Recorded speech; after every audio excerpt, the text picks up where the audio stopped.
E aí, bora descobrir o formato da Terra? Muita gente diz que ela é redonda, mas olha para o horizonte, por exemplo. Bem retinho, né? Nenhuma curvatura. Além disso, se a gente jogar água em cima de uma bola de futebol, ela não gruda. Já se fizermos uma maquete plana da praia, a água fica nela. Então, por que deveríamos acreditar que o planeta é redondo? A maneira como o mundo funciona faz mais sentido em um ambiente plano. Se ele fosse redondo, a água grudaria em bolas, e o horizonte não seria totalmente reto, como é.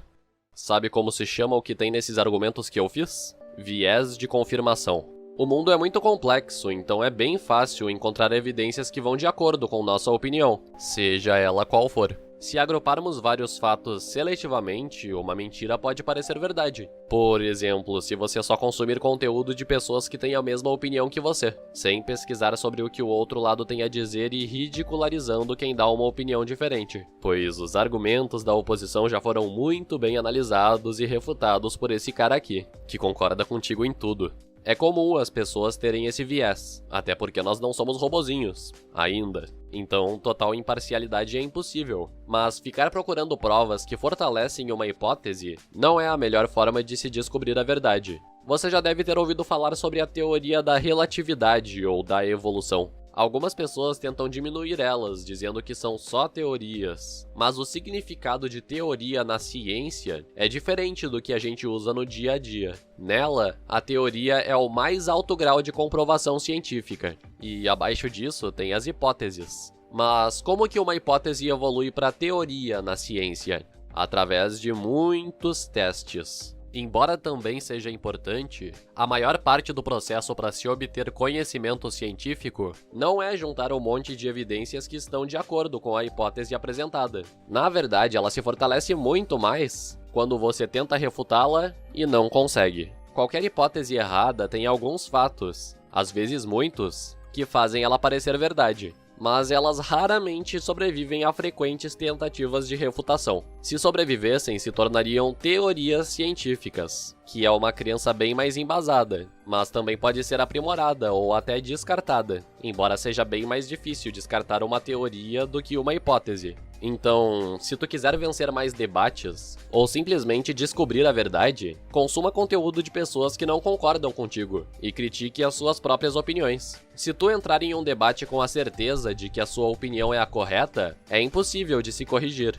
Geralmente, quando as pessoas começam uma discussão com o intuito de convencer o outro, isso faz elas se irritarem com argumentos contrários e tentarem defender seus próprios pontos de vista mesmo sem ter bons argumentos, podendo apelar para desonestidade intelectual ou falácias que elas sabem que são ilógicas, porém convenientes para sua narrativa. Eu tô ligado que é divertido discutir sem compromisso, zoando o outro lado. Eu mesmo faço isso. Mas quando tu se coloca na posição de eu sei a verdade e vocês estão errados, fica difícil admitir os próprios erros. Porque as tentativas de refutação da sua opinião ameaçarão seu ego e a imagem que tu tá sustentando de o conhecedor sobre o assunto discutido. E nossa, essa abordagem é muito comum nos debates. Quantas vezes tu já viu alguém admitindo que estava errado em um debate, passando a acreditar na opinião da pessoa que estava discutindo com ele? Isso é muito raro, não só por orgulho e arrogância, mas também porque é difícil mesmo perceber os próprios erros. Para mudar radicalmente de opinião, tu precisa de muita reflexão e esforço para evitar preconceitos.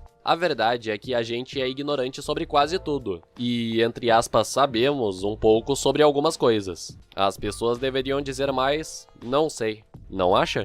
Eu também. E é por isso que eu proponho uma atitude diferente quando você for debater. A humildade. É mais divertido do que parece, confia em mim. Quando tu entra numa discussão com o mindset de só sei que nada sei, tu tira das tuas costas o peso do teu ego e se torna capaz de criticar até quem concorda contigo. Mas a melhor parte é que quando tu admite ignorância, quem fica no papel de sabichão tendo que se esforçar para bancar o professor é o outro, pois você terá alguns palpites, mas muitas perguntas. Quando tu chega no debate como se soubesse da verdade, não pega bem fazer perguntas bobas ou admitir que não sabia sobre tal informação apresentada. Provavelmente te zoariam se fizesse isso. Mas quando tu chega como alguém que não sabe muito e quer aprender mais, ninguém vai poder te zoar, porque tu já admitiu que suas opiniões são palpites com pouco fundamento. É claro, tu ainda vai ter um viés, mas desse jeito poderá entender melhor como a oposição pensa e testar os argumentos dela usando o método socrático, que tem semelhanças com o método científico. Fazendo várias perguntas, você notará que frequentemente essas pessoas que chegam se achando e desprezando os outros na discussão não conhecem o tema profundamente, então uma hora tu vai colocar elas em um beco sem saída, tendo que admitir ignorância, ferindo o ego delas, mas não o seu, pois você foi humilde e admitiu logo de início que não sabe a resposta. Um aluno admitindo que não sabe tá tranquilo, é normal. Já um professor ignorante passa vergonha. Entendeu por que é divertido? Você não tem que ficar provando ser o inteligentão se não se apresentou como um. Já os outros, que têm muitas certezas e poucas dúvidas, sim. Então a discussão se torna mais fácil pro seu lado, pois é mais fácil fazer perguntas do que respondê-las. Outra coisa boa disso é que você aprenderá o que eles sabem e eles ficarão cientes da própria ignorância. Uma discussão benéfica para ambos, além do prazer de apontar as falhas lógicas nos argumentos dos outros, os deixando encurralados sem uma boa resposta para dar. Ah, mas e se eu pegar alguém que entende pra caramba do assunto?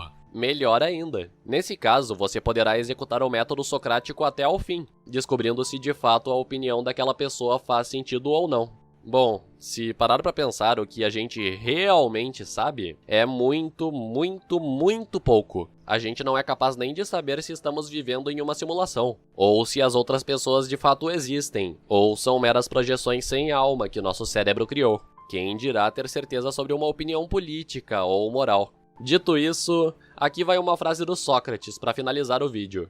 A verdadeira sabedoria está em reconhecer a própria ignorância.